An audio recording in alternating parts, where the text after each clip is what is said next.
Okay, welcome to the 1A-2A-3A preview show for the WPIAL Blitz Show podcast. Bruce Badgley, and there's the man out there in District 7, Ian McMeans. How are you, Ian? I'm doing great. How about you?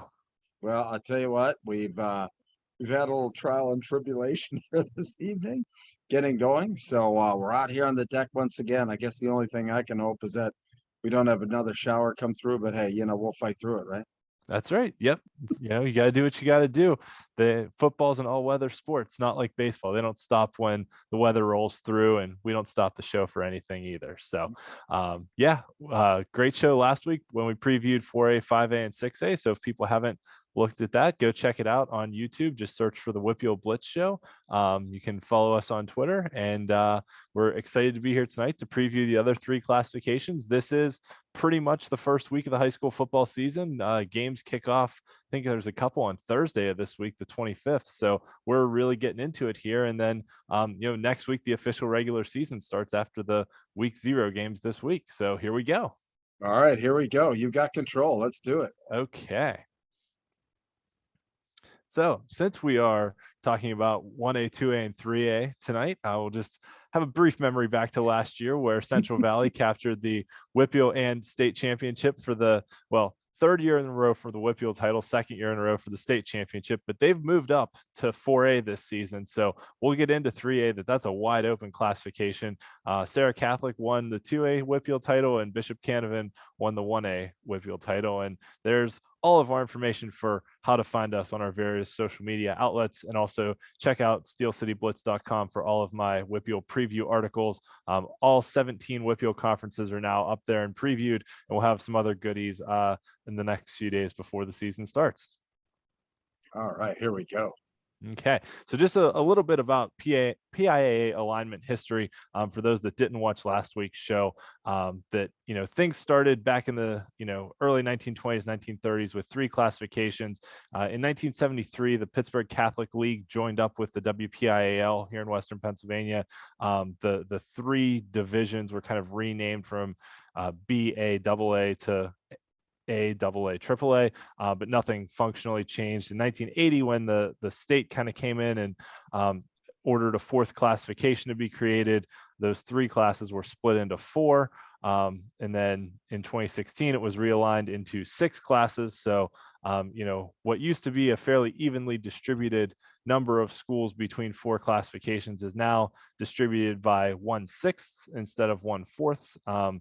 And this is the hard to believe 7th year of the sixth classification alignment. So, the one thing that does bug me as we kind of go through, Whitfield history is when people list the quad A champions and then start listing teams that are now 4A. And it's like, no, they're not the same, because what was quad A was the top classification, and the teams that are 4A now, yes, they're both, there's 4 A's in the title of their classification, but it's not the same. These were like the smaller AAA schools. These are the teams like just above the halfway point in classification enrollment, not the teams at the very top. So that's just a minor pet peeve of mine. So as we go through the season, I will always refer to the four classification era by AA, AAA, Quad A, and the sixth classification era with a number and then a letter, just for consistency purposes to show who is actually what where.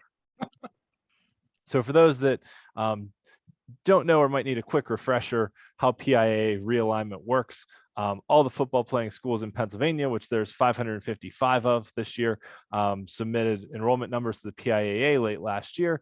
The PIAA then ordered them from largest to smallest, and then the top 1/6 of those, so roughly 92-ish schools, became 6A schools, and then same 92-ish became 5A, 4A, 3A, 2A, 1A, and then they applied the competitive balance formula that moved teams up based on if enough success points were earned in the previous cycle. The Whitfield has no control over this whole part of the structure. This is all from the PIAA. So where a team gets classified and then the competitive balance, the Whitfield has no control over. Then the final list of teams is then distributed back to the districts, and that's when the Whitfield gets control of what teams to put in what conferences and who to schedule them against.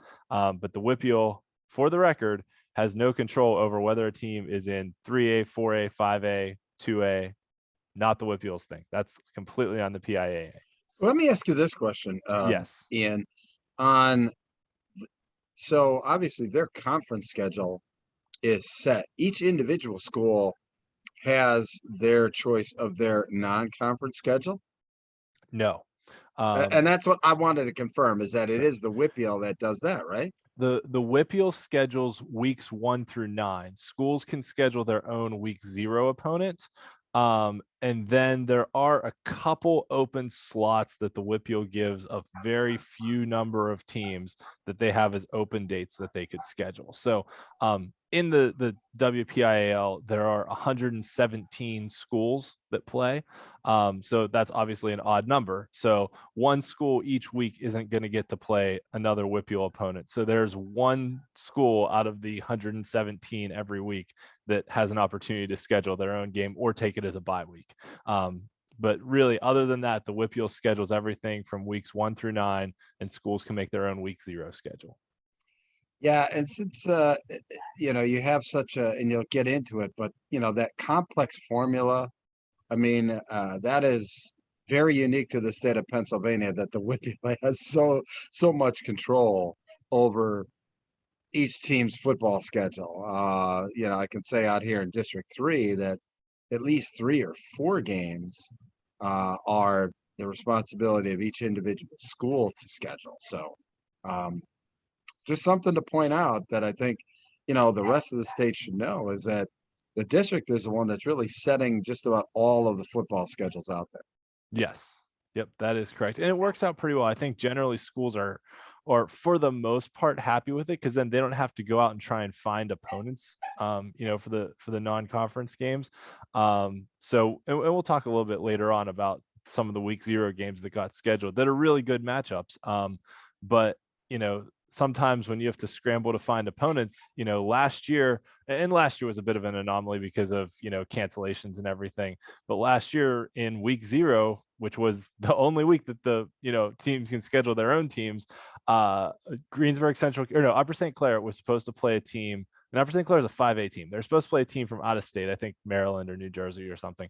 And with COVID restrictions, that team wasn't allowed to travel out of state for games. So Upper St. Clair had a cancellation. The only team that was willing to play them was Greensburg Central Catholic, who's a 1A school. So you wound up with a 5A school playing a 1A school in week 0, and it went about as you would expect it to. Yeah. And credit to Greensburg Central Catholic for going out and playing the game, because they wanted to get a game in and play. But I think that's the danger of what can happen when schools schedule their own games, is that, if you have a cancellation, then you're kind of stuck. Or if no one wants to play you, then you might have to play like someone radically different than you. So it works out very well that there are guaranteed games in the schedule, and you're going to get 9 games in a year for sure. Yeah. Well, the WPIAL is definitely the uniqueness of that, because the rest of the districts, especially around here, they really want nothing to do with the regular season. They leave that up to the individual schools, even the conferences. I mean, they don't really want to have anything to do with the regular season. They only want to deal with their piece of the pie. So very unique way that the WPIAL is set up for football. Mm-hmm. Yes. And then from a overall realignment perspective, a lot of schools, I'll say generally, out there in your area, District 1, District 3, saw a lot of upward movement, towards the larger districts. But, at least in Western Pennsylvania with the WPIAL as District 7, some of the other ones, there was more downward movement. We see more of the green towards the bottom end here, where, the WPIAL added 6 teams to 1A this cycle. So there was a lot of movement, and we'll get into that. Just because this 20 and 3A is the same number doesn't mean there wasn't teams that moved around either. So there's a lot of movement around the WPIAL. So let's get into it and talk about it. So looking at the realignment here, the teams in yellow are ones that moved down, or are moving down. So this was where they were aligned last year. So the ones in yellow moved down this year. The ones in teal, light blue, whatever you want to call it, moved up. So you see there are very few schools that moved up in classification. And actually from the lower classes, I think it's noteworthy, the only two that moved up were Amani Christian and Shadyside Academy.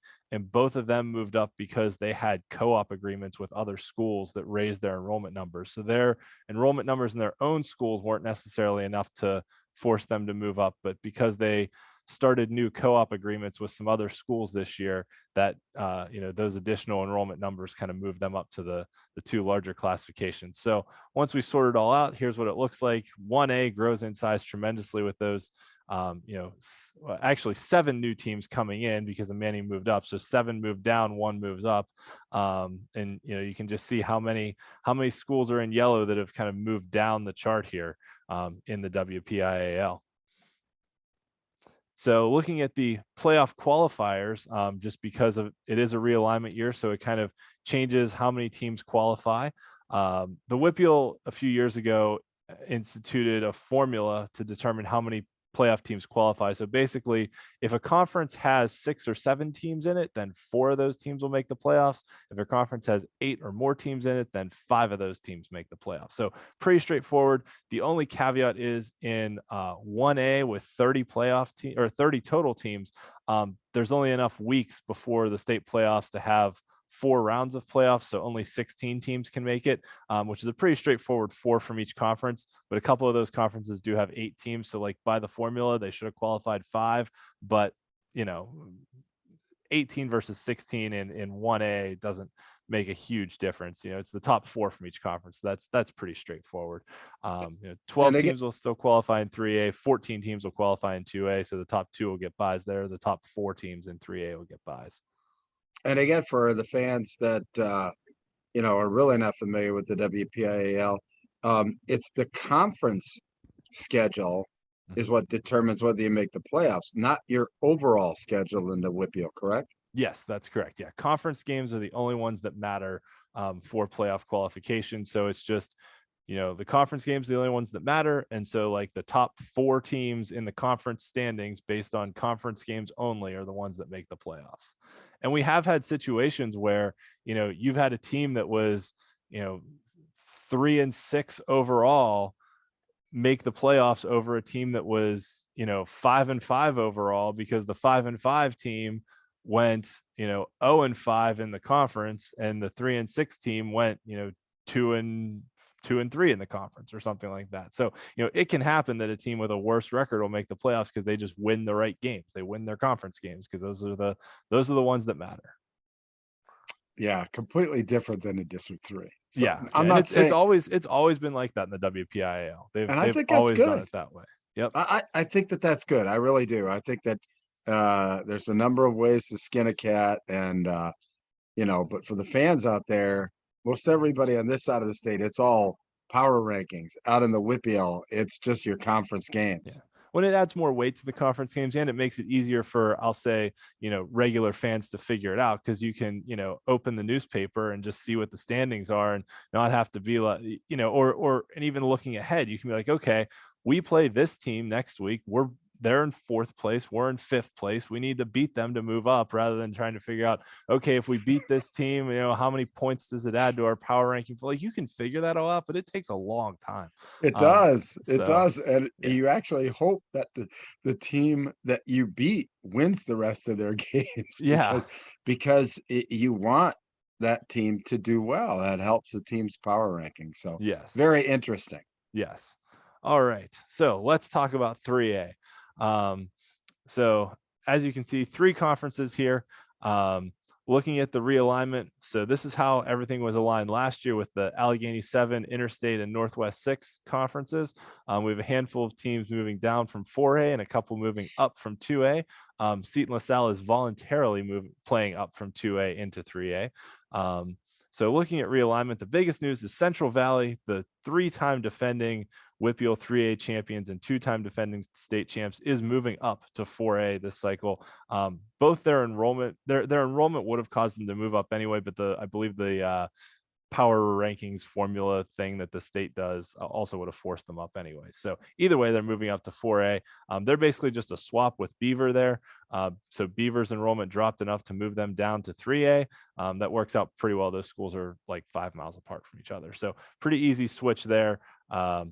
Also, Keystone Oaks moves down to 2A, basically just replaced by Seton LaSalle. Those schools are literally right across the street from each other.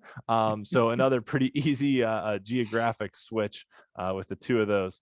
West Mifflin and Ambridge, not close to each other, but another pretty easy swap as far as conference realignment goes. And then South Park moves over because geographically they fit much better now with the teams in this conference, which got renamed as the Western Hills Conference from the Northwest Six, because South Park is not Northwest as far as geography of the Pittsburgh region goes. South Park is in the south of Allegheny County. Kind of like the East Westchester North Stars, right? Yeah, right. The other big news, Bell Vernon, who was the Whitfield runners up last year, moves down from 4A. So they'll fill in the interstate conference.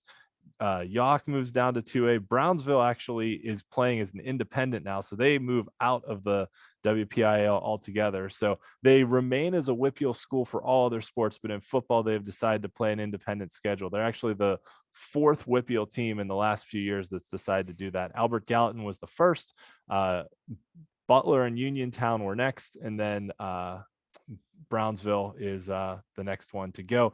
Interestingly enough, between the 3 of those, Albert Gallatin, Uniontown, and Brownsville, are all Fayette County schools, kind of down in the southeast of the WPIAL map, I guess. Right next to Somerset County, which is district that's not district, that's District 5. Somerset County is District 5. So kind of geographically isolated from the rest of the Whitfield. And playing an independent schedule now will let them, play some schools that now are closer geographically to them. Those are 3 schools that the move to 6 classifications really hurt because they wound up having to play a much worse travel schedule. They used to play each other all the time in 4 classifications, but they kind of all got split into different classes now. But Brownsville's lost like 20 straight games, so they need a chance to reinvigorate their program, and playing as an independent, being able to schedule some teams outside the WPIAL will be helpful for them as well. Yeah, kind of root for Brownsville. Yeah, they've got a great following on Twitter. There's some some really knowledgeable guys about Brownsville history, things like that I talk to quite a bit. So moving on in the realignment, Burrell drops down into 2A. Derry also is moving down into 2A. Knock and North Catholic is basically a swap there in the Allegheny 7 conference. Greensburg Salem slides over to the Interstate Conference, and then Shayside Academy, who's also moving up, fills out what was the Allegheny 7 conference, but becomes the Allegheny 6 now because they only have 6 members. So just looking at it as a whole, each conference had a couple changes that happened. 4 teams moving down, 3 teams moving up. And a couple changes here and there. I think the biggest news being Central Valley moving up and Bell Vernon moving down. Yeah, I mean, and North Catholic moving up because Central Valley and North Catholic played in the championship game last year, and Bell Vernon played in the 4A championship next year. So looking at this, interestingly enough, I should also note that as of right now, this alignment of 3A teams, none of them have won, or no, sorry. One of them. Quaker Valley is the only one who has won a 3A Whitfield title since we went to the 6 classification alignment, because the Whitfield champs since we went to 6 classes were Beaver Falls, who's now down in 2A, then Quaker Valley, and then Aliquippa, who's up in 4A, and then Central Valley won 3 times. So Quaker Valley is the only one that's won a 3A title before. Quaker Valley and Elizabeth Forward are the only ones in this group that's actually played in a Whitfield championship game since the move to 6 classifications, because Central Valley, Aliquippa, and North Catholic had been, the other, along with Beaver Falls, had been the other ones. But a lot of power has now kind of left 3A, and there's definitely a power vacuum here to be filled by somebody. Yeah, I would totally agree. I mean, as we're going to go through here, hopefully, everybody's expecting Bell Vernon to fill that power vacuum, but that's what this show will tell us, right? Yes. Yep. So since we go through the conferences in alphabetical order, we'll put the Bell Vernon people on ice for a few minutes here while we talk about the Allegheny Six Conference.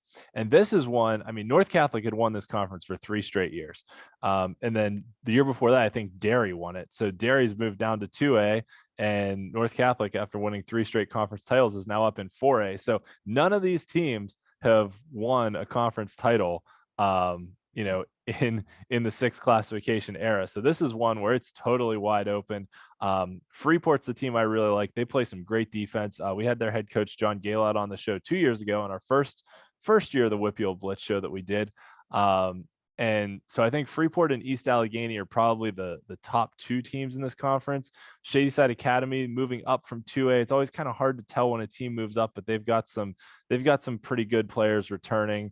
4 teams are going to qualify from this conference, and I really like Deer Lake's chances. They've only made the playoffs a handful of times in school history, but they could be one of those like really good stories that can get into that 4th playoff spot. Knock, moving down from 4A, really struggled the last couple years, but they're finally installing turf at their stadium that had been grass forever. So it's going to be a bit of a change up in Knock, up in Saxonburg in southern Butler County, which is actually where I grew up, in Knock School District. But at any rate, you never know when those teams change classifications how they'll do. So this conference really is wide open for the taking. I like Freeport's chances, and actually I should note that since since Penn Trafford won the WPIAL title last year, Freeport has played in the most WPIAL championship games of any team and never won a title. They've played in 7 WPIAL championship games and never won a title. Well, this conference is the perfect example of the not the usual suspects scenario that the 6 classifications was supposed to do, as well as the success formula. And yes. So that Allegheny 6, I like it. Yeah. The other nice thing here too is all these schools are like, within a 25-mile radius of each other. So a lot of short bus trips here, which is good for the fans too, that you can make these short little trips. Okay. Moving on to the Interstate Conference, Bell Vernon is absolutely the best team in 3A in the WPIAL this year. They certainly deserve the hype that they're getting, even though they graduated Devin Whitlock, who is their star quarterback. Quentin Martin, who's their 5-star recruit running back, is back for his junior season, which is hard to believe. That kid's only a junior. He is so good.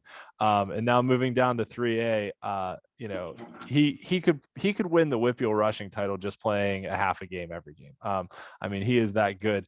But last year when he was hurt, they had another guy who was a sophomore last year, Jake Gettico, who ran for like 250 yards and 4 touchdowns in the game. So, they're just loaded at running back. Elizabeth Ford reached the WPIAL finals 2 years ago, lost in the semis last year. They've got a bunch of guys back. They're a really good team. I mean, this could be, you could have the 2 finalists come out of this conference in Bell Vernon and Elizabeth Forward. Greensburg Salem, I think they've got a chance to compete moving down from 4A to 3A. They just barely missed the playoffs on a tiebreaker last year. They had a wide receiver, Cody Rubrecht, who led the WPIAL in receiving. He's switching to quarterback this season, but he's just a heck of a player with the ball in his hands. So that should make for some exciting times out in Greensburg, as they try and get not only into the playoffs, but also maybe win their first playoff game since 2000. And then I also like Mount Pleasant. They get 2 really good running backs back. And this is a conference too, where, Greensburg Salem is the only one that didn't play in the playoffs last year, and they just missed in 4A. And now they're moving down to a smaller class. That's my sleeper team this year. It's going to be interesting. The one thing I do have to say too, unfortunately, we've told the good story of Southmoreland a few times on the show, that they, had a 40-year playoff drought from 1979 to 2019. And then finally made the playoffs. They made it again last year for the second time in 3 years. And then Ron Frederick, who was their offensive line coach, was supposed to take over the head coaching job this year, and tragically suffered a heart attack in the offseason. the day before he was going to get named head coach. So, you know, our thoughts and prayers go out to the Southmoreland community, the team, their families, and all that. You know, Ron was a great guy. I interacted with him on Twitter a lot. He was awesome. He was like the hype man for the team. He would always post like, you know, here's our jersey combination for this week and all this good stuff. So, you know, best wishes to that team, but they lost a bunch of starters. I think it's going to be a challenging year for Southmoreland just to get over that. But, you know, we wish them all the success in the world as they, you know, battle through those tough times and try and win for Coach Fred. Moving on to the Western Hills Conference, what used to be the Northwest Six. You know, Avonworth was right in the mix each of the last 2 years, and really I think is not only the team to beat here, but also potentially a contender for the Whitfield championship. They get a good quarterback back in Nate Harper. Peyton Faulkner, the leading receiver, has a handful of Division I offers as well. So Avonworth's a really good team. And then, you know, this is one where it's kind of hard to predict when teams move around in classification, right? Beaver was really good last year in 4A, lost their leading rusher, but returned a bunch of other guys. They're moving down. You know, West Mifflin struggled a little in 4A, but they're also moving down to a smaller class.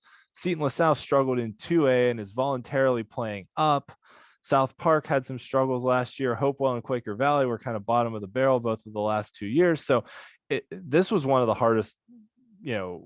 After Avonworth, I was kind of like, I have no idea how to predict the order of finish of these teams. And you can kind of see it by me labeling a bunch of them as just playoff contenders, that I'm like, they've got a shot, but I don't know, you know, how things are going to play out as we get into the season here. But I think Avonworth is the pretty clear favorite. And I think Beaver's a pretty solid second place team here. And the rest will just kind of see how they fall as the season plays out. So looking at our I'd really like to see Quaker Valley kind of get back in the fray again. I was so impressed with them, you know, when they won the championship there in 2017. So that was an incredible group of athletes they had. Because not only did they win the football title, I know they went to the state title in soccer. I don't know if they won it or not, but I think they played in the state title in soccer. They won a Whitfield title in football and state title in football. I think they won the Whitfield title in basketball and made like the state semis or made it to the state championship in like that whole senior class of kids was just incredible athletes all around for Quaker Valley. And there were some kids I think that played like on the soccer team in the state championship game and then like drove back to play in the Whitfield championship football game. And it was just like, just an incredible group of athletes that they had that season. But, you know, they had been a team that had kind of been, you know, historically down and put together just an awesome campaign those couple of years. They were also aided for a few years there right before we went to 6 classifications. Quaker Valley and Cornell, who's their neighboring school district, had a co-op agreement for a few years. And Quaker Valley started to have some success on the football field once they got that co-op agreement happened. They had some of those Cornell kids come in. But then when we went to 6 classes, they stopped the co-op agreement and Cornell restarted their program. And as we'll talk about when we get to 1A, Cornell has made the semifinals in 2 out of the last 3 years. So they've got some athletes down there in Coraopolis and Neville Island that certainly helped, you know, Quaker Valley have some success on the field too, and started to breed that winning culture at Quaker Valley right before, you know, a couple years before they won that championship. So looking at our recruiting outlook, it's a little bit sparse here at the beginning of the year because we don't have a lot of committed players yet. The only one so far from 3A is Deshaun Carter from Youngstown State. We are thankful to Andrew Cohen at Get Recruited for, you know, being affiliated with our Whitfield Blitz show. Bruce, I know you and Andrew are pretty close and have had a lot of good conversations, done a lot of recruiting stuff over the years. Yeah, and we have. And one of the things too, for all of the players out there, what Andrew's offering everybody is, if you go on getrecruitedconsulting.com, there's an opportunity to get a free film evaluation and a free consult. Andrew will take a look at your film, set up a time that he can give both you and the players' parents a phone call and, you know, talk about this personally. And that's the one thing that, you know, Andrew does that there's really nobody as hands-on as Andrew Cohen in the recruiting process. And if people really want that type of situation where they can pick up the phone and find out what's going on with their recruiting, then Get Recruited Consulting is what you want to get involved in. Yeah. And so that's a good segue into, some of the guys who are still on the recruiting trail and haven't committed themselves yet. So Peyton Faulkner, who I mentioned for Avonworth, has a handful of offers from both FBS and FCS schools, a lot of MAC schools in there, and some other regional schools. Quentin Martin from Bell Vernon. So Faulkner's a senior, the two lighter orange ones are juniors, and then Luke Costco at St. LaSalle's a sophomore. So this junior class this year in the WPIAL might be one of the best classes we've had in a long time. Like we talked about last week too. The junior class this year is just absolutely loaded. And Quentin Martin, pretty much every major school you can think of, Penn State, Pitt, West Virginia, Ohio State, Michigan, Texas A&M, Texas, Wisconsin, Michigan State, Texas A&M, Florida State. Like he can pretty much go to college wherever he wants to. I mean, the kid's just outstanding. And then Rico Steele at West Mifflin and Luke Costco at Seton LaSalle with some offers from MAC schools. And I'm sure those lists will grow, over the next few years as well, since they're both underclassmen too. Sure. All right, so let's talk about our rankings. Bell Vernon moves down from 4A and automatically takes the top spot in the statewide rankings that Penn Live did last week. Elizabeth Forward at 6, Avonworth getting the honorable mention. Personally, I think Avonworth is a little bit, I think Avonworth and Elizabeth Forward are a little bit closer than 6th and honorable mention, but we'll see what happens. That's why they play the game, right? Well, they'll probably get matched up in a semifinal, and we'll get to see what happens. But I think with 12 teams making the playoffs, I feel pretty confident about Freeport, East Allegheny, Greensburg, Salem, Shayside, Mount Pleasant, Beaver all getting in. And then, the contenders, the teams that could make it, could not, a couple of those ones on the fringe that's kind of, they're moving up, they're moving down. We don't know. We'll see what happens. But really, I think, Wyatt Missing's played in the state championship game 2 years in a row now. I follow some of their coaches on Twitter. Looks like they've got some pretty good athletes back there again this year. I would expect Wyo to be pretty good. Newman Goretti went to quarterfinals, semifinals last year. They had a pretty good run as well. They lost to Wyo in the semifinal. Yeah. And it was funny because I was talking to some of the Goretti players, at the Nolak and Lifestyle media day Sunday, and they were missing quite a bit. So there's definitely some payback that they want to inflict on why I'm missing. One other note there, Berks Catholic and Loyalsock play week 0. So very interesting. Actually, I was going to save this for later because it's on my week 0 games of the week list, but Avonworth and Grove City are playing week 0 also. So you want to talk about who should be number 10 in these statewide rankings? Mm-hmm. Well, you've got a game this week that if the Penn Live guys are paying attention to, they'll take note for their week 1 rankings. Yeah. All right, on to the next one. Yes, on to 2A. So the big change here, if you'll remember from last year, is that 2A used to have 4 conferences, and as you saw, now they only have 3 because they had a bunch of teams move down to 1A. So as we move things around, you'll kind of see how it all plays out. So a couple teams moving down from 3A, only 1 moving up from 1A, and 7 teams moved down from 2A to 1A, for a difference of 6 teams overall. So that starts with Summit Academy, which probably is 1A is a much better fit for them. Summit Academy is a school for adjudicated youth up in Butler County. They have they're basically, kids are court ordered to be there, but they're only there for 18 months. So they have complete roster turnover every year. So but they, the coaches there really focus on like giving their kids good life lessons and the life skills that the game of football can teach. But the coaches there love the sport, and they love just teaching kids about football and what football can do to them and the discipline it can give them in their lives and all that. And it's great, but you can never predict how they're going to be because you never know, what their roster is going to be like. Who's going to finish the season? To their credit, they've made the playoffs twice in school history, which is incredible. For a school that has complete roster turnover every year. But a school like that, playing in 1A is the right spot for them. That's where they should be. So I'm glad we're able to move down. Burrell takes their place in the Allegheny Conference. Shayside Academy was one of the ones that moved up, if you recall.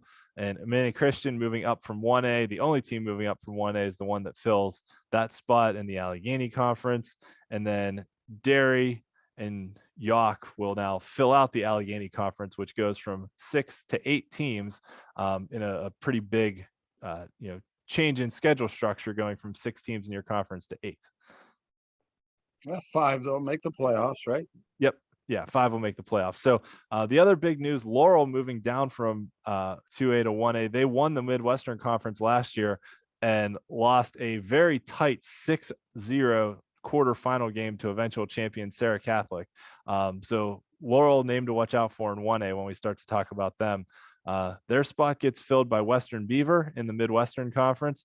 That's pretty much the only change in the Midwestern Conference. The rest of that stays the same. Southside Beaver moving down to 1A, along with Carlinton, who, as we'll talk about in a minute, has the longest playoff drought in the WPIAL. So moving down to 1A should be helpful for them. Fraser also moves down to 1A, along with Beth Center. As I mentioned, 7 teams are moving down to 1A. The other one is Chartiers Houston out of the Century Conference.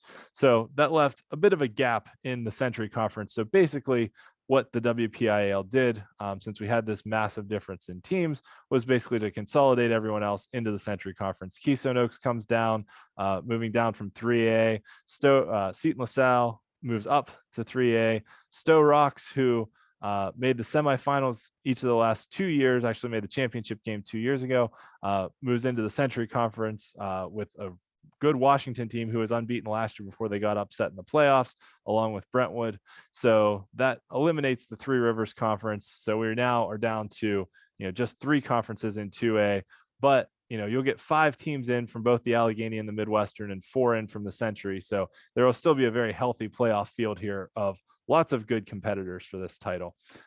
In the Allegheny Conference, Steel Valley won the regular season conference title last year and had the Whitfield's leading rusher, if you'll recall, but he unfortunately got hurt in the second round of the playoffs. And then Sarah Catholic came on to win the Whitfield title, make it all the way to the state championship game. It was just their 3rd Whitfield title in school history. Who was my dark horse team last year? They were. You're correct. Yes. But I think in the regular season, Steel Valley beat them like 28-0 when they were at full strength. So, Steel Valley, Bert, the leading rusher from last year, graduated, but Cruz Brookins, their quarterback, returns. He did a lot more running than throwing last year. He ran for over 1,000 yards last year. We'll talk about him shortly with the recruits, but he's got a handful of big school offers as well. So Steel Valley definitely has the talent. They've got a pretty good lineman in Greg Smith as well. So they definitely have the talent to be a championship contender once again. Sarah Catholic graduated a ton of kids from that team that went to the state title game. It was a great run for them. I expect them to be a pretty solid playoff team again. But I don't think they quite are in that championship level tier. I mean, maybe things, they never know. Things come together by the end of the year. I think they're a solid playoff team right now, but with what they have right now on paper, at least, they look like a solid playoff team, but not quite in that upper echelon of teams that I would put in the championship contenders. Ligonier Valley, I think, is a team kind of under the radar to watch. They got beat in the first round last year, but they returned a bunch of guys from last year's team and should be a solid middle of the pack team. And then the rest of it is kind of up for grabs. I like Apollo Ridge to sneak into that last spot. Actually, there's 5 playoff spots here. Sorry. I like Apollo Ridge to sneak into one of the playoff spots. Partially because they just had a lot of kids that were injured last year. And a lot of so they get some kids back from injury that should have been starters last year. Their underclassmen got a lot of experience because of the injuries that happened. So they return a lot of veteran players. Burrell made the playoffs last year in 3A for the first time in 8 years. So they moved down. You never know. Amani Christian wasn't real good in 1A, but the big news there is that Leroy Johnson, who was the head coach at Stowe Rocks the last few years when Stowe Rocks put up all those points, and made those runs to 2 championship games and the semifinals, now took the head coaching job at Amani Christian. So, that program's going to start putting up some numbers offensively again. A couple years ago, I think it was 2017. Yeah, 2017. Amani Christian went to the Whitfield championship game and lost to Jeanette in the 1A final. And it was by like 2 points. I think it was like 36-34. But Leroy Johnson was the offensive coordinator of that team. Now he's back there as the head coach. So he knows how to work it at that school. May take them a year or two to kind of get their roster back into shape, but they could be a team to keep an eye on, maybe not this year, but next year down the line as well. And I like Ligonier Valley a lot this year. Yeah. This one, this is going to be a clash of the Titans between Stowe Rocks and Washington. Stowe Rocks' team is absolutely loaded. They're going to be so good this year. Josh Jenkins, who, this kid, I don't know how many good things I can say about him. 2 years ago, he was lighting it up at quarterback, throwing the ball all over the yard, like in the top 5 in the Whitfield in passing. And they had a bunch of injuries at receiver. So he switched to wide receiver to help the team with their depth. And this other kid, Austin Jones, came in and played quarterback and was decent. And Jenkins was a really good receiver. And then last year, Jones and Jenkins kind of split time at quarterback, and Jenkins spent some time at receiver too.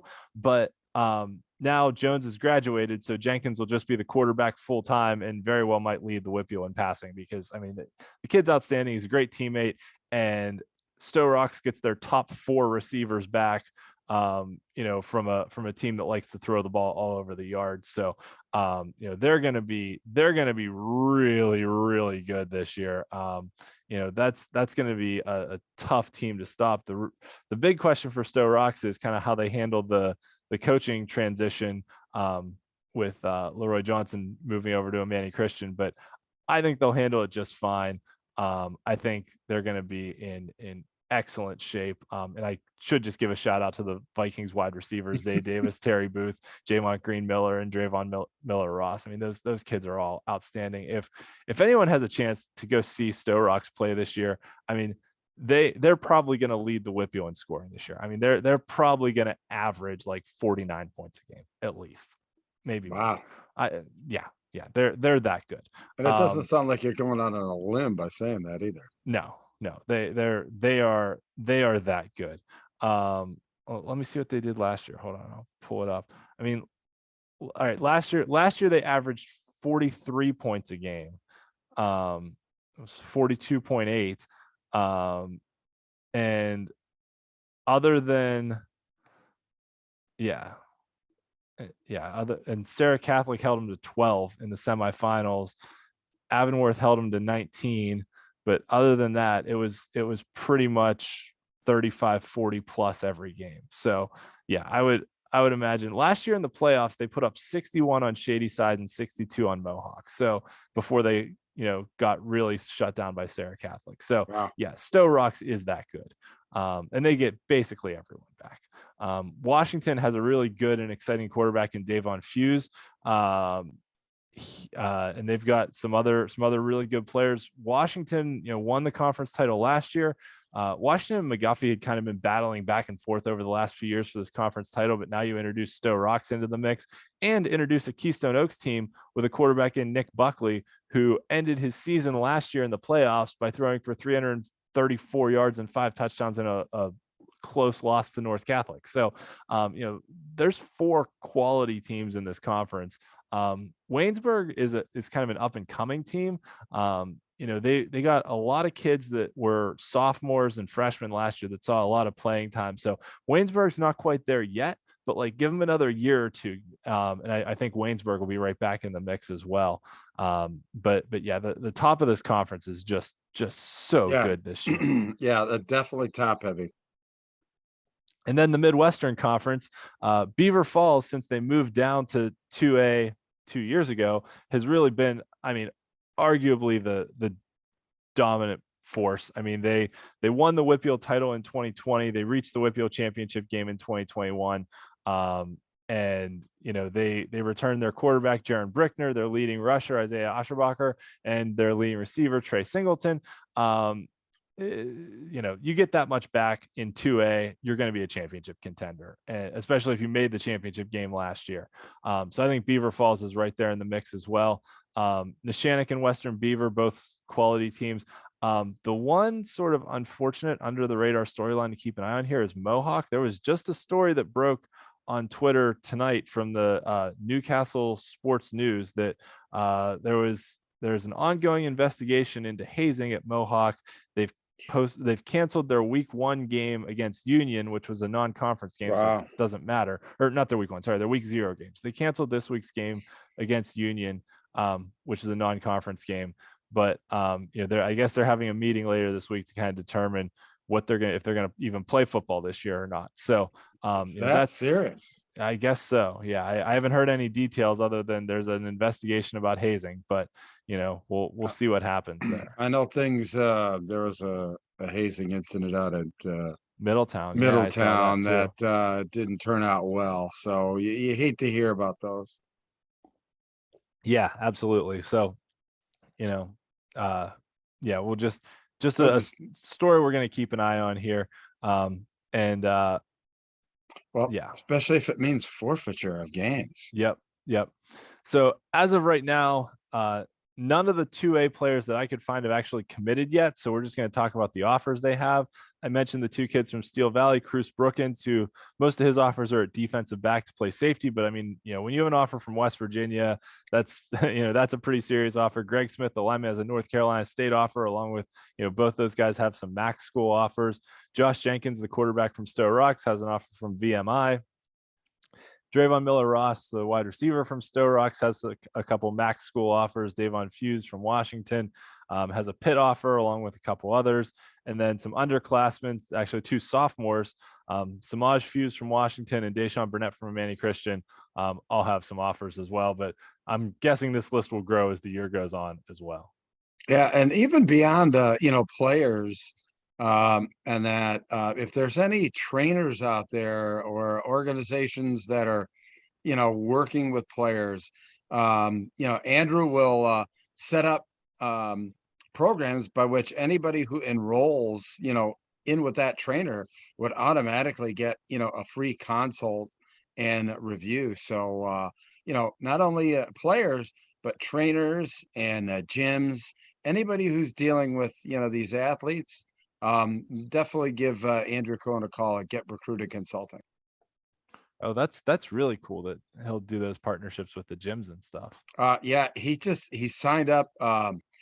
He signed up 2 down in Virginia, I think, just last week. So that's great, because that's not their expertise. Their expertise is getting these kids trained, right? And then Andrew can be their, focus to, they're training so they can play at the next level. And so what you're doing is giving that athlete, the best of both worlds, the best possible training and the best possible advocate to get their film in front of college coaches. Yeah. So let's talk about rankings. I personally like Stowe Rocks ahead of Beaver Falls, but I understand why. Penn Live ranked Beaver Falls ahead of Stowe Rocks. I mean, all right, I'm going to be honest. Southern Columbia shouldn't be playing in 2A. Southern Columbia should be up in at least 4A. If Aliquippa is a 1A size school, has to play up in 4A, Southern Columbia should be up in at least 4A, at least 3A. I mean, should be in 4A. But they keep skirting by and, winning appeals or whatever to get to stay in 2A, which is garbage. No one's ever been able to explain to me why they've remained in 2A throughout all these state titles with the success formula. Yeah. So at any rate, they the other thing is, I will say, I think the PIAA did away with the transfer portion of the formula. So I believe, like, if Southern Columbia keeps doing what they do, then they'll probably be forced to move up just based on pure success next cycle. Sure. Farrell, whose head coach we interviewed last year before they played Sarah Catholic in the state semifinals. They're getting a new turf field this year, which is really cool. So, if you follow some of those District 10 guys on Twitter, they've been like Bob Greenberg and some of those guys, they've been posting some updates of Farrell's stadium renovations, which looks really good. It's coming along very nicely for Coach Pegas up there. So Farrell's got a good team. Wilmington in 2A is always a powerhouse up in District 10 as well. So, as far as the Whitfield, and the other one I should also mention, Bishop Guilfoyle, who won the 1A state title last year, the success formula forced them up into 2A this year as well. So that's another sort of wrinkle in the District 6 grouping here too. But really, I think, the Penn Live guys might be sleeping on Steel Valley a little bit. Washington probably a little bit too. I think both of those teams are better than Sarah Catholic, but I understand Sarah being the defending champion, kind of getting the honorable mention nod. But that's tough to break the top 10 there. There's a lot of good teams. There are a lot of good It's teams. great to see Mount Carmel right smack dab in the middle there. Yeah, they've had a lot of historic. I mean, they've won the most games of any school in the state, I believe. I believe so, yeah. History, yeah. Yep. Okay, so moving on to 1A, our last classification of the night. You see there are 4 conferences here now, which is a change from last cycle when there were only 3, and that's because we had so many teams move down. When you go from 24 to 30 teams, it really shakes things up, and there are some storylines with the realignment as well. So the addition is the Black Hills Conference, which was a conference name that was used kind of back in the 2000s to early 2010s. Was a conference name that was used. So they went back to the historical well a little bit and brought that one out of retirement to use, which is a nice kind of throwback to some of the coal mining heritage of the region as well. And the big story with the Black Hills Conference is that not only is defending Whitfield champion Bishop Canavan moving into the Black Hills Conference, but also runner-up Ulsh, who played in the Whitfield championship game, and Cornell, who's made the semifinals in 2 out of the last 3 years, including last year. So the newly aligned Black Hills Conference has 3 of last year's 4 semifinalists in it, which is kind of incredible. But it doesn't mean anything because they can all still make the playoffs. Oh, absolutely. Yeah. It's just, it's just going to be a fun battle at the top with those 3, really good teams all, playing in a conference together. Burgettstown, who made the playoffs last year, also moves over along with Fort Cherry, and the one unfortunate one is Avella. Geographically, it fits for where Avella is located. The issue is Avella being a very small rural school, kind of on the Ohio border with Washington County. They fit from I'll say culture and types. I mean, culture is not the right word. I guess rural, very spread out, very small roster size, that kind of setup standpoint. They fit much better with the Tri-County South teams like West Green and Mapletown and Bentworth, and like those schools are all tiny districts that cover tons of land that's just all farmland and stuff down in Greene County. So from a how their school district is set up standpoint, Avella fit much better in the Tri-County South, even though geographically they're closer to a lot of these Black Hills Conference schools. So they might have a bit of a tough time competing in the Black Hills Conference this year. And the other addition is Carlinton, along with Chartiers Houston, both of them moving down from 2A into 1A this year. Looking at the other ones, Beth Center fills in the gap left by Avella in the Tri-County South Conference. Back in the 4 classification era, Beth Center had a lot of success in the single A Tri-County South Conference. So they get back into that league now that they have moved down. They fit very well geographically with the rest of those teams. Laurel, who I mentioned before, won a conference title last year and reached the quarterfinals in 2A, moves into the Big 7 conference. They will also be joined by Southside Beaver, who was also a quarterfinalist in 2A last year, and Summit Academy, who we talked about before, moving down to kind of fill out the 7 teams in the Big 7 conference. And then pretty easy last one, Fraser just slides into the Eastern Conference. So that gives us our alignment for 1A this cycle. Good stuff. Yep.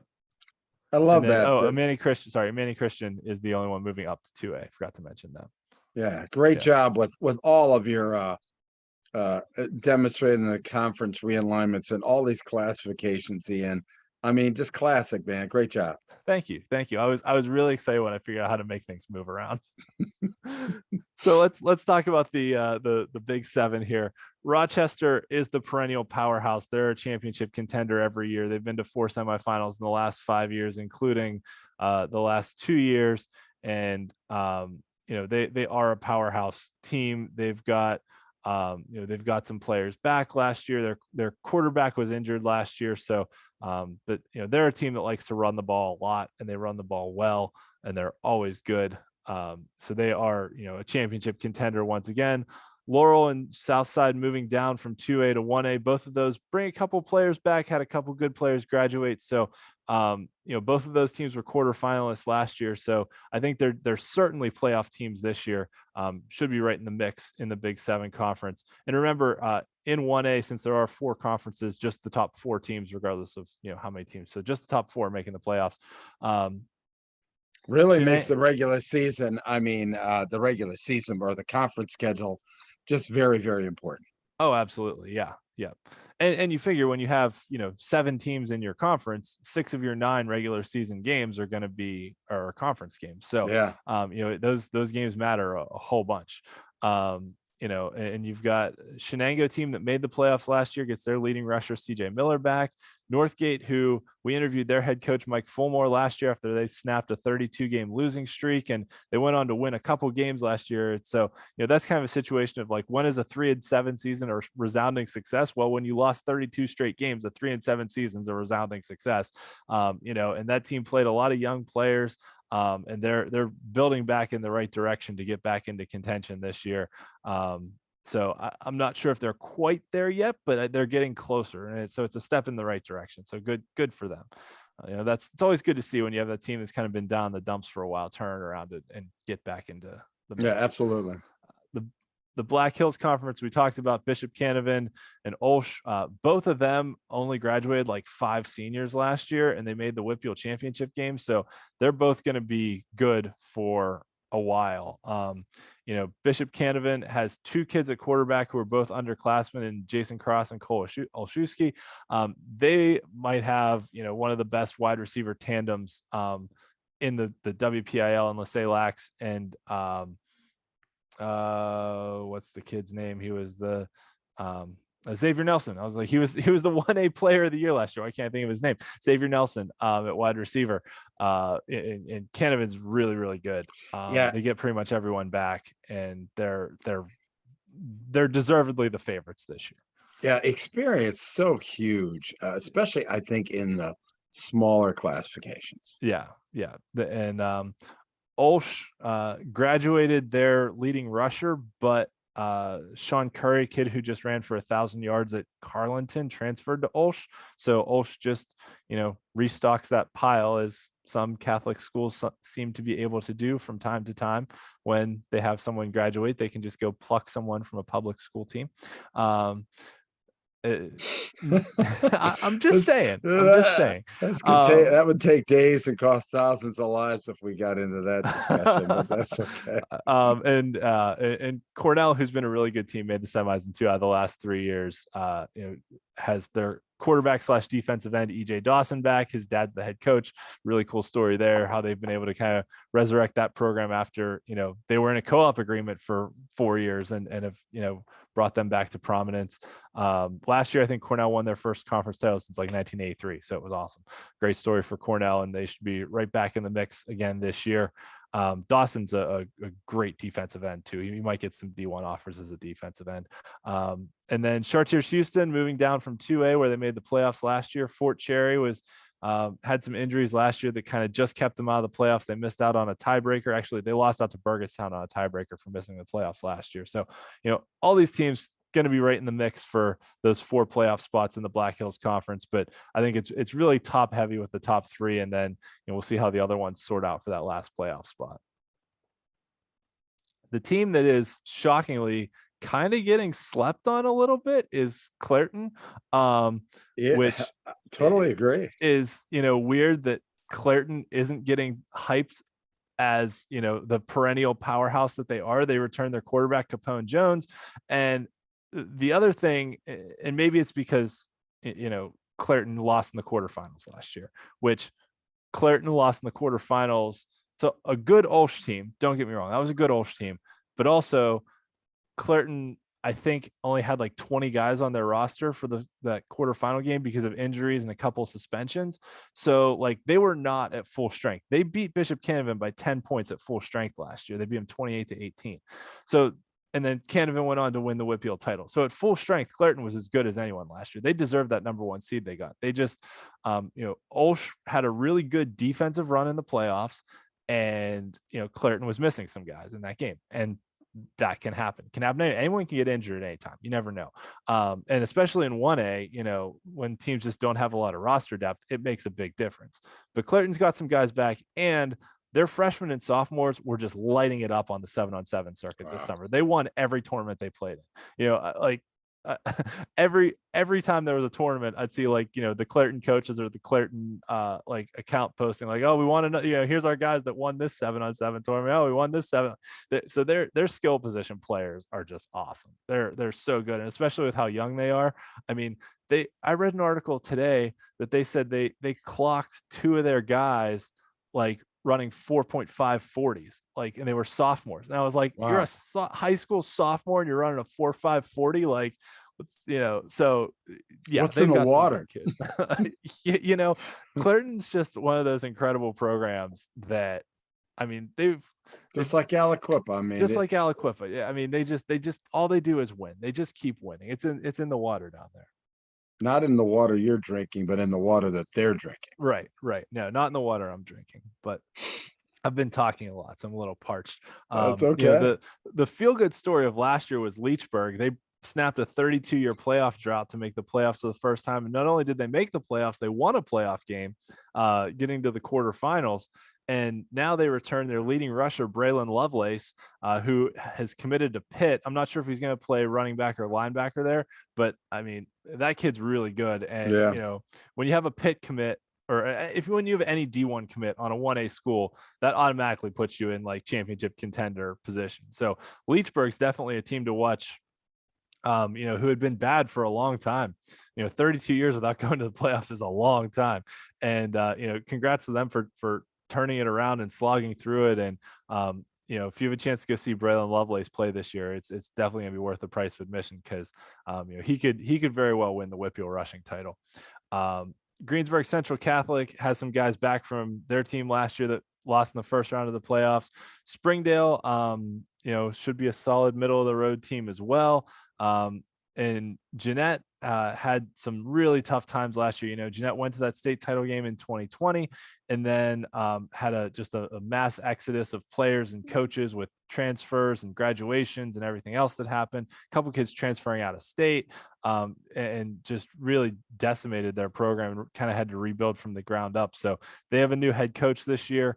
And Jeanette's been a perennial powerhouse, so hopefully they're able to get back into playoff contention very soon. I mean, anytime you have a team with 10 WPIAL titles in their history, that's nothing to shake your head at.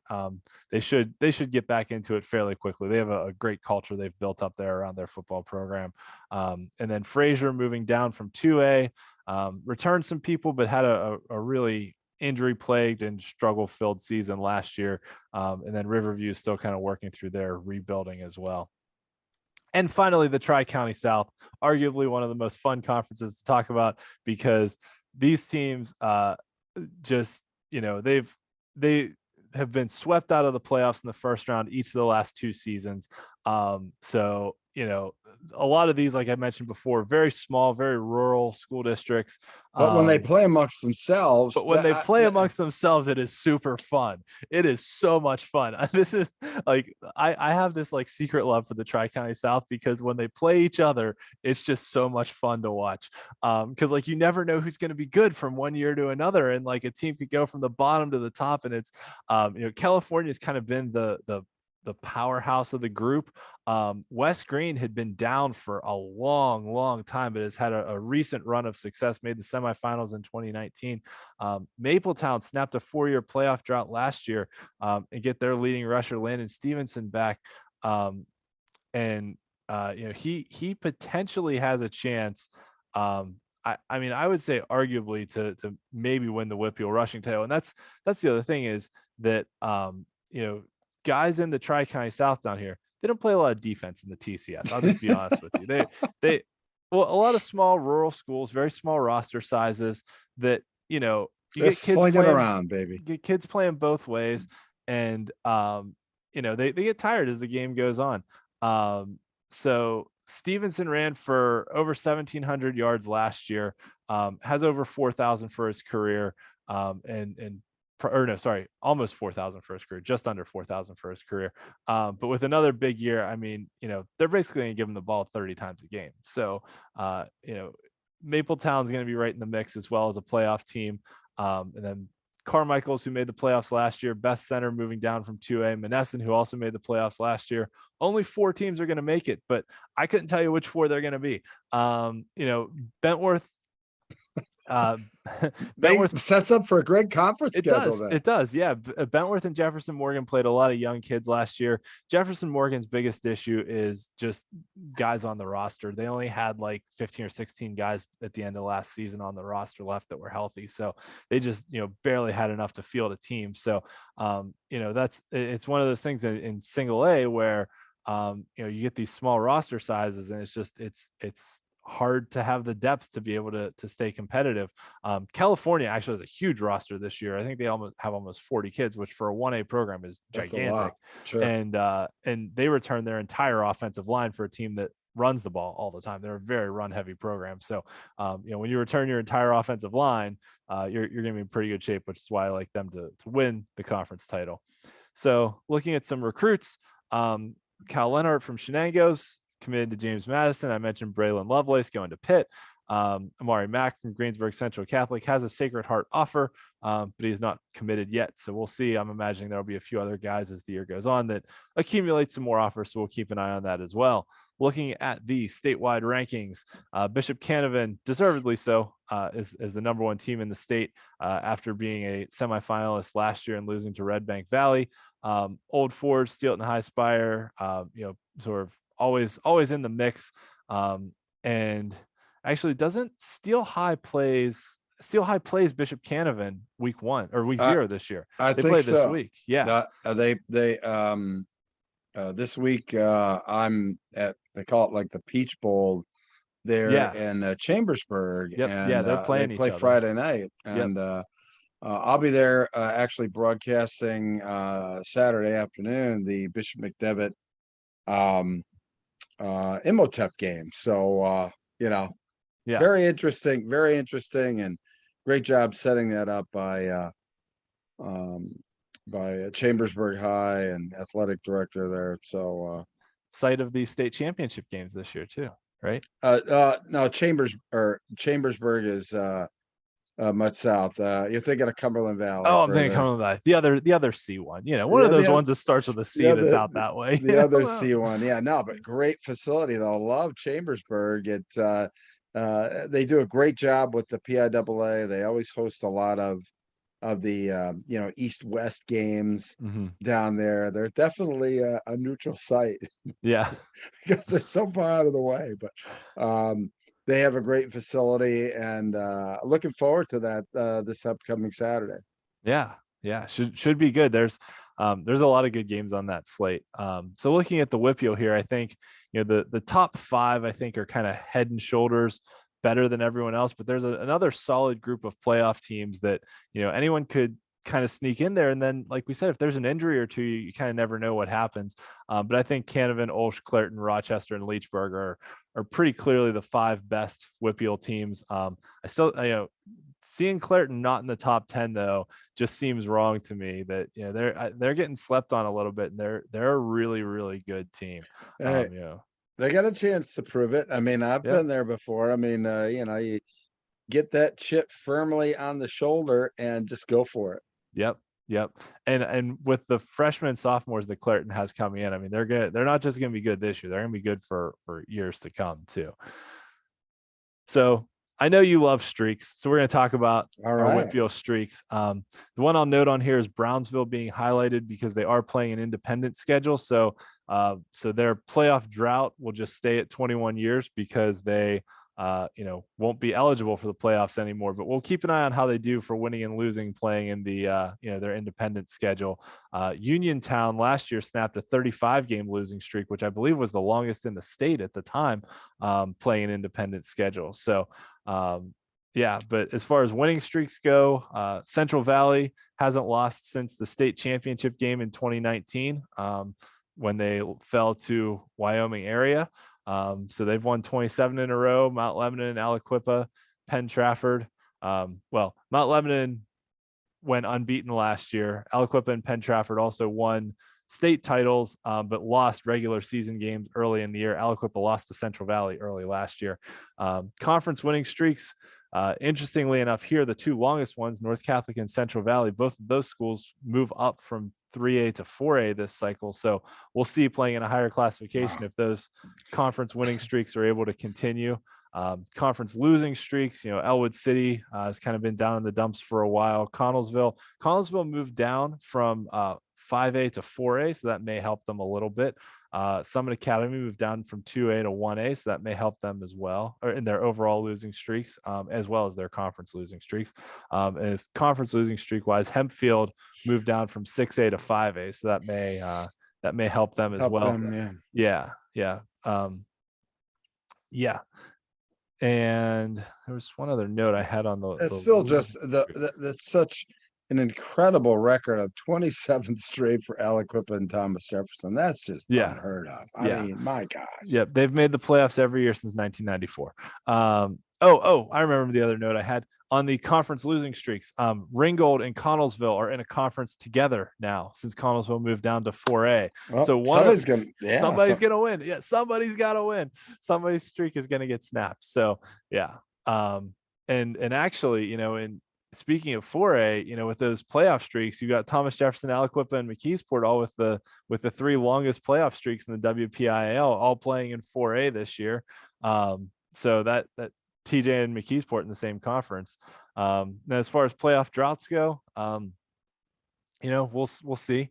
I'm not predicting any of those teams to break their long playoff droughts this year. I know last year my bold prediction was that Leechburg would do it, and they did snap their 32-year playoff drought. Yeah, I didn't see anything in your updates here and what I've seen that I could disagree with what you're saying there, but I think those playoff droughts are going to continue.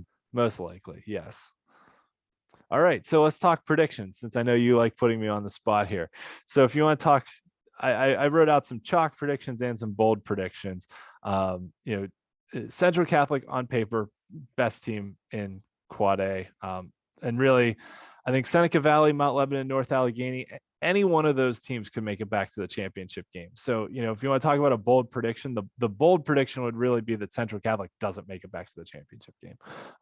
But, Mount Lebanon, that's really a question of who they have to replace the guys that graduated. Seneca Valley looks like the second best team on paper. They've got, two guys that have committed to Navy. They've got another kid committed to Toledo. They get their quarterback, Graham Hancock's, back from injury. So they look like a really good team in 6A. In 5A, I said last week, it's really hard to pick. I think the top 5 or 6 teams in 5A, anyone could win it. The real challenge in 5A is that only 8 teams are going to make the playoffs. But I think, like I said last week, gun to my head, if I had to pick a team to win 5A, I would pick Penn Hills. But Gateway, Penn Trafford, Pine Richland, all really good teams. I think Woodland Hills is kind of a sleeper. Probably one of the best junior classes in the Whitfield at Woodland Hills. And Upper St. Clair might be in the mix as well. So, 5A is pretty deep, and it's going to be a tight playoff race with, only 8 teams making the playoffs. In 4A, Aliquippa has been to 14 straight Whitfield championship games. They're the defending state champs, but Aliquippa hasn't beaten Central Valley since Mike Warfield got the head coaching job there. So they play in a conference together. Circle week 9 on your calendars. Actually, I think my bold prediction might be that Central Valley wins the regular season game, but Aliquippa wins the Whitfield title. So that maybe a hot take there, but we'll see. But really in 4A, the top four of Aliquippa, Central Valley, McKeesport, and Thomas Jefferson are just head and shoulders better than everybody else. Yeah. In 3A, I think Bell Vernon is the best team. I think Elizabeth Forward, who's in a conference with them, is probably the second best team.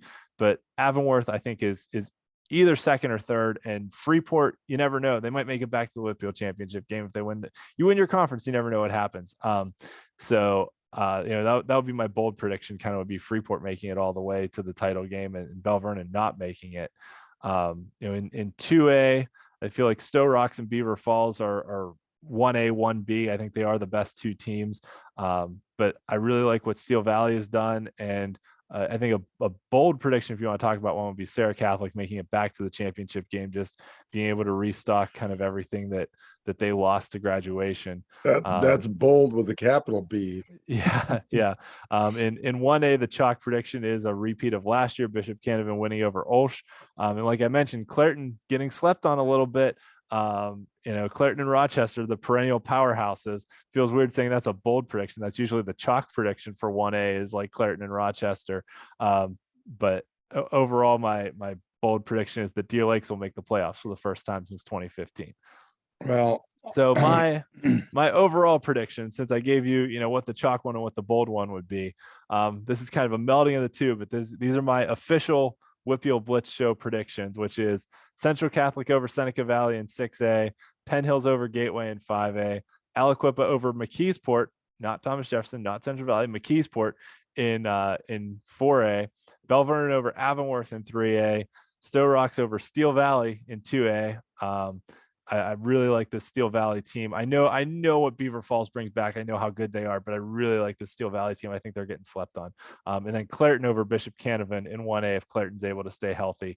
And then, as I mentioned, Deer Lake's making the playoffs for the first time since 2015. Yeah, hard to argue with all of those. The only thing that I would disagree with is I'm a real big Gateway fan.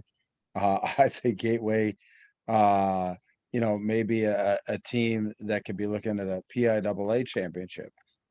As all of these, Whitfield champions, normally are. And quite honestly, I think that it's great for football in Pennsylvania when Central Catholic is relevant, and they're certainly going to be relevant this year.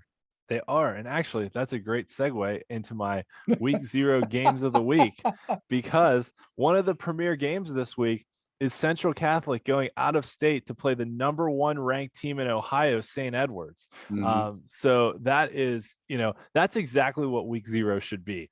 Your elite prep schools like Central Catholic going out and playing a top ranked elite prep school from another state.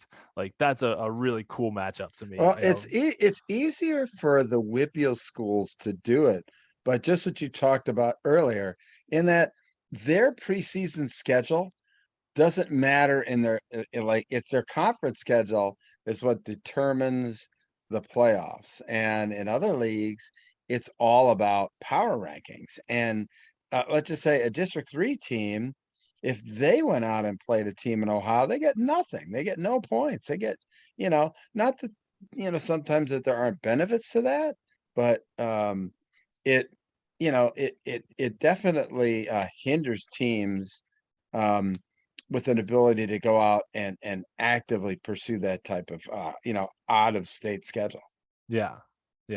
And Whitfield teams haven't done it a ton, but I think that's one of the cool things that week 0 is kind of giving them the option to do, is to do that and go out and play some of the out of state teams. Pine Richland playing Pickerington North from Ohio, Thomas Jefferson playing Millville, New Jersey, which, if you've seen the pictures on Twitter that people have been posting, their stadium is literally right next to the beach, which is pretty cool. TJ going out there to play this weekend. Some really good in-state matchups that we talked about too. Bishop Canevin against Steel High in the Peach Bowl Showcase. Woodland Hills against William Penn York in the Peach Bowl Showcase also. If you're going to be there Saturday, you can check out that junior class that Woodland Hills has, who's pretty darn good. Clairton playing Westinghouse. Westinghouse is one of the top teams in the Pittsburgh City League, so that should be a fun little matchup there. And then we talked about that Grove City Avonworth matchup of, the teams that were ranked 10th and the first honorable mention in the Penn Live rankings. So not that any of the Penn Live guys watch my YouTube show, but if they are watching, pay attention to this game for your rankings next week. Because Why? Let me ask you a question. Why did you put the Elwood City Brentwood game on there? Oh, why did I put the Elwood City Brentwood game? That's a great question. I'm so glad you asked. I put it on there because Elwood City has the longest losing streak in the Right. WPIAL at 25 Sure. games, and Brentwood was like 1-9 last year. Okay. All So right. if Elwood I City's going to have figured a it had to be chance, something to do with like breaking of a streak yes, kind of that's thing. 'Cause exactly it it. Yes. certainly wasn't because of power ranking or anything. No, they're not close to each other geographically. There's no rivalry here. Yes, I'm so glad you asked. I put it on there because Elwood City has a legitimate chance to break the longest losing streak in the WPIAL at 25 games. So great eye there, Bruce. Glad you caught that one. All the other ones pretty high profile matchups, either traditional rivalries like West Allegheny and Moon that they're not playing this year in the regular season because West A moved down to 4A. Some neighboring districts, Char Valley and South Fayette, North Hills and Bethel Park, two kind of middle of the road 5A programs will both be kind of fighting for playoff spots. Penn Trafford and Cannon Mac, Penn Trafford in 5A, coming off the state title. Cannon Mac, one of the 5 6A schools that's trying to find their way up into that elite echelon of 6A schools. So it'd be a good measuring stick game for both of them. Mount Lebanon and Gateway, we've talked about the Gateway team and everything they have, and Mount Lebanon trying to restock for this season. And then what I think is probably the game of the week in the WPIAL is Penn Hills taking on Seneca Valley. Seneca Valley is like we just talked about, really good 6A program, has a chance to make it back to the WPIAL championship game, bunch of D1 recruits. And Penn Hills made the semifinals last year and just barely lost to Moon. So, and they get a bunch of guys back. Their quarterback, Julian Duggar's outstanding. They got maybe the best secondary in the WPIAL with Rayon Strader and Cam Thomas. So Penn Hills is going to be really good. I may actually go up to Seneca Valley and see that game this week because, it's arguably one of the 2 or 3 best 6A teams playing one of the 2 or 3 best 5A teams in a week 0 game. So kind of a good measuring stick game for both teams. And like we talked about, week 0 doesn't matter for the playoffs. You can go out and play somebody. So it's good to test yourself against the best. Yeah, absolutely. And for me, I mean, broadcasting this week, I touched on the fact Saturday I'll be doing the Bishop McDevitt Imhotep game. Friday night will be Governor Mifflin at Springford. So Governor Mifflin's a 5A team, but their preseason schedules against all 6A opponents. So I mean, taking on all comers there, but that should be fun. I mean, here we go, man. I mean, it's week 0. This is it. We are ready to go. So thank you everyone for tuning in to our second half of the WPIAL Blitz Show's 2022 season preview. You can find us on, if you're watching the show, I'm assuming you found us on YouTube, but if you didn't, it's search for the WPIAL Blitz Show on YouTube. Follow us on Twitter at WPIAL_Blitz and Badgley Bruce. You can check out our Facebook page, our Instagram account, and all of our articles on steelcityblitz.com, which will include games of the week articles, playoff qualification scenarios, the best WPIAL standings page you'll find on the internet, and much more as we get into the season, along with all of our season previews. Oh my God. And a couple other goodies that are coming this week as well that I'm bearing the lead on. So you'll see. All right. Yeah. Really great. All right. And always incredible statistics and fun doing this show. I can't thank you enough for everything that you do, and I'm sure the fans do too. At least all the reaction that we get, everybody loves it. So I can't tell you from across the state how enlightening it is for the rest of the football junkies in the state of Pennsylvania. This is like the football junkie show in the state of Pennsylvania.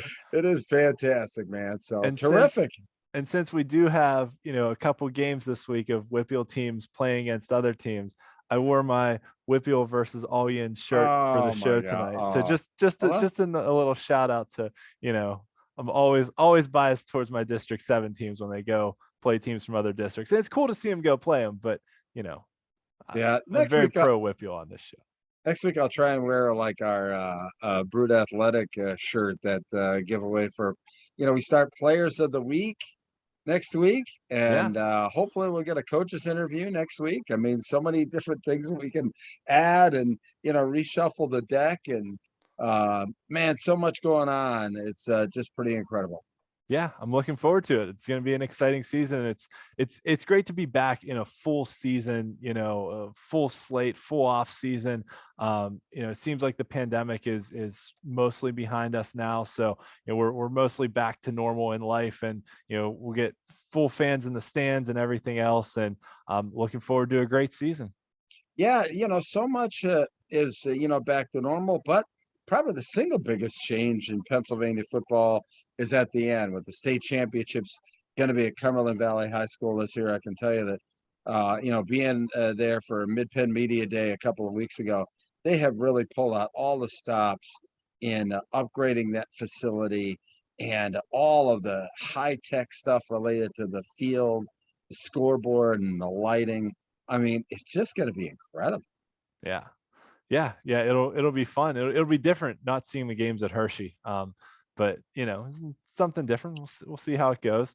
I'm looking forward to it. I think that it's really the perfect size venue, in the perfect location. And the one thing about it that, that I gauged in talking with people from Cumberland Valley is that this is a school district and an organization and a community that actively pursued it. And that's really what you want. You Yeah. want an organization who really wants to do something. I think Hershey just kind of did it. Cumberland Valley wants to do it, and that's going to change, I think, the complexion of state football championships, state championships in general moving forward. Oh yeah, absolutely. I had heard that Penn State put in a bid too, which kind of would have been cool to play the games at Beaver Stadium, even though, even if you get a large crowd there, it would seem very empty because of how many they could fit. But just the whole atmosphere of playing there, I thought would have been kind of cool. But we'll see. Maybe they'll get it in the future. Yeah, we'll see. We'll see. Yeah. All right, my friend. Well, I think that does it for the show. Ian, thank you so much. And gosh, we'll be back next week with our next edition. Yes, we will. Thanks everyone for watching. We really appreciate all your support. Take care now.